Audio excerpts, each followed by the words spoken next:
મહુવા તાલુકાના ઊંચા કોટડા ગામે ગણપતિ વિસર્જન માટે આવેલ ટ્રેક્ટર દરિયાના પાણીમાં ગરકાવ થયેલ હોવાનો વિડીયો સોશિયલ મીડિયા પર વાયરલ થયો હતો।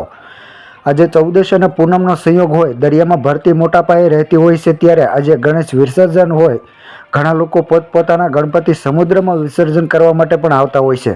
ત્યારે સરે અખેગઢના એક મંડળ દ્વારા ટ્રેક્ટરમાં ગણપતિ બેસાડી દરિયાની વચ્ચે લઈ જવામાં આવ્યું હતું, જેને બહાર લાવવા માટે સ્થાનિકોએ ખૂબ જ મહેનત કરી હતી। તેમ છતાં પણ ટ્રેક્ટર પાણીમાં ગરકાવ થયું હતું। સદભાગ્યે ટ્રેક્ટરની અંદર બેસેલા ભક્તો બહાર આવી ગયા હતા અને પાણીના ઊંડા પાણીમાં ટ્રેક્ટર ગરકાવ થયેલ હોવાનો વિડીયો પણ સોશિયલ મીડિયા પર વાયરલ થયો હતો। જોકે આ બાબતે સમ્રાટ સમાચાર આ વાયરલ વિડીયો બાબતે કોઈ પુષ્ટિ કરતો નથી। હાલ આ વિડીયો સોશિયલ મીડિયા પર વાયરલ થઈ રહ્યો છે।